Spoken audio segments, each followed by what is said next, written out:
नमस्कार। आज का विषय है उदासीनीकरण अभिक्रिया और संक्षारण अभिक्रिया। चलिए सबसे पहले बात करते हैं उदासीनीकरण अभिक्रिया की। उदासीनीकरण जिसका अर्थ होता है उदासीन यानी कि अपने गुणों को खो देना, नष्ट कर देना। परिभाषा है जब अम्ल और क्षार की परस्पर का अर्थ आपस में जब अभिक्रिया करवाई जाती है तब ये दोनों एक दूसरे के गुणों को नष्ट करके उदासीन हो जाते हैं, यानी एक दूसरे गुणों को खत्म कर देते हैं। और इनके गुण जैसे कि अम्ल खट्टा होता है, क्षार कड़वा होता है, ठीक वैसे ही ये एक दूसरे गुण खत्म कर देते हैं और उदासीन हो जाते हैं। फलस्वरूप लवण व जल बनते हैं, इसलिए इसे उदासीनीकरण अभिक्रिया कहते हैं। इन शॉर्ट यदि समझना चाहें तो ब्रैकेट में लिखा हुआ है अम्ल प्लस क्षार इज इक्वल टू लवण प्लस जल। उदाहरण से समझें तो देखें, अम्ल लेते हैं। प्रबल अम्ल का उदाहरण है HCl हाइड्रोक्लोरिक अम्ल, जिसे हम नमक का अम्ल भी कहते हैं। साथ में है NaOH प्रबल क्षार, सोडियम हाइड्रोक्साइड,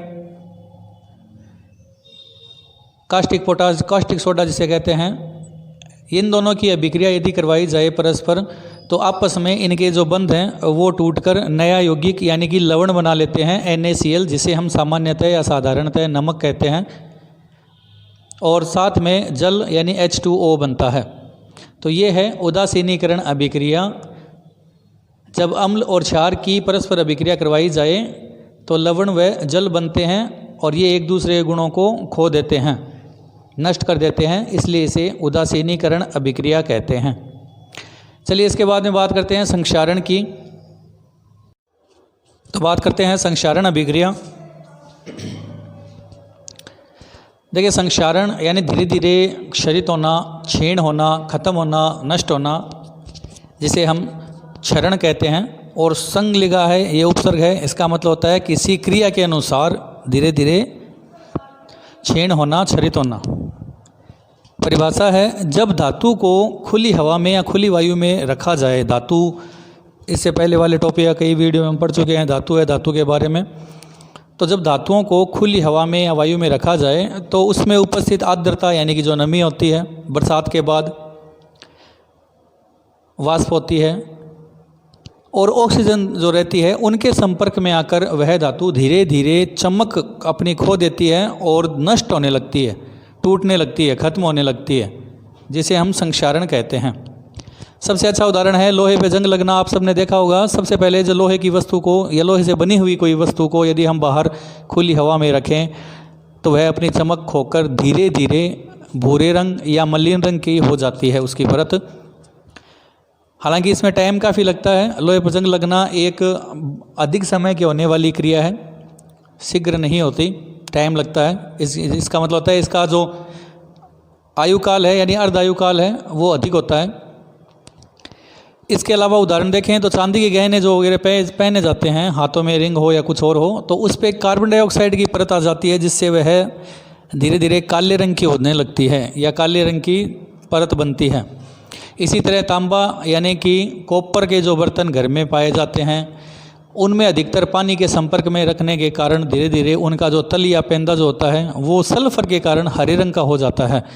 तो ये जो रंग जो चेंज होता है, वो चमक जो चेंज होती है, वो उनके संक्षारण होने की बताती है कि संक्षारित हो रहे हैं, वो धीरे धीरे नष्ट होने वाले हैं। चलिए बात करते हैं इनके बचाने के उपाय, यानी संक्षारण को कैसे बचाया जा सकता है। तो उसके बारे में पहला पॉइंट है पेंट करके, यानी कि जब लोहे से बना कोई दरवाज़ा या गेट वगैरह हो तो उस पर पेंट कर दिया जाता है ताकि वो लंबे समय तक चला रहे। इसी तरह लोहे या अन्य धातुओं से जैसे कि क्रोमियम हो, इनसे यदि कोई बनी हुई कोई मशीन है या साइकिल मशीन हो या पंखा मशीन हो, जो भी हो, उसमें ग्रीस या ऑयल लगाकर उसे लंबे समय तक काम में लिया जाता है। इसी तरह तीसरा पॉइंट है मिश्र धातु, यानी कि मिश्रातु बनाकर भी संक्षारण को कम किया जा सकता है। उदाहरण है विक्ट्री टावर, यानी कि जो विजय स्तंभ है उसमें थोड़ी मात्रा में कार्बन मिलाया गया है लोहे में, ताकि वो आज भी वैसा का वैसा ही है, मतलब संक्षारित नहीं हुआ। मिश्र धातु के बारे में पहले से बता चुका हूँ, और फिर भी ध्यान से सुने कि जब किसी दो या दो से अधिक धातुओं को या तत्वों को एक निश्चित रासायनिक अनुपात में मिलाया जाता है और उससे बनने वाली जो धातु या यौगिक होते हैं उसे हम मिश्र धातु या मिश्रातु कहते हैं। चौथा नंबर पॉइंट है यसद लेपन, जिसकी परिभाषा मैंने बॉक्स में लिखी है। इसका अर्थ होता है, यसद लेपन का मतलब होता है संक्षारण से बचाने के लिए जिन धातुओं पर जिंक यानी जस्ते का यदि लेप कर दिया जाता है, यानी उसकी परत चढ़ाई जाती है जिससे वो संक्षारित होने से बच सकें, और इस क्रिया को हम यसद लेपन कहते हैं। पांचवा पॉइंट है एनोडीकरण। एनोडीकरण का मतलब है एल्यूमिनियम की परत चढ़ाई जाती है। और छठा पॉइंट है पारा या अमलगम बनाकर। देखिए ये भी एक प्रकार का मिश्र धातु या मिश्रातु है, क्योंकि इसमें एक तत्व या एक जो पदार्थ होगा वो तो पारा ही होगा, दूसरा कोई अन्य होगा, चाहे वो किसी को भी मिलाया जाता हो, इसे अमलगम कहते हैं। तो इस प्रकार से संक्षारण को बचाया जा सकता है। अम्लराज यानी कि एक्वारेजिया, लैटिन भाषा में जिसका अर्थ होता है रॉयल जल। यह HCl और HNO3 यानी हाइड्रोक्लोरिक अम्ल और नाइट्रिक अम्ल का मिश्रण होता है, जिन्हें 3:1 के रूप में मिलाया जाता है। 3:1 का मतलब यहाँ देखें, HCl को 75% और HNO3 को 25% रूप में मिलाकर अम्लराज का मिश्रण तैयार किया जाता है। हिंदी में नाम है अम्लराज, अंग्रेजी में जिसका वो कहते हैं एक्वारेजिया, लैटिन भाषा में जिसका अर्थ होता है रॉयल जल।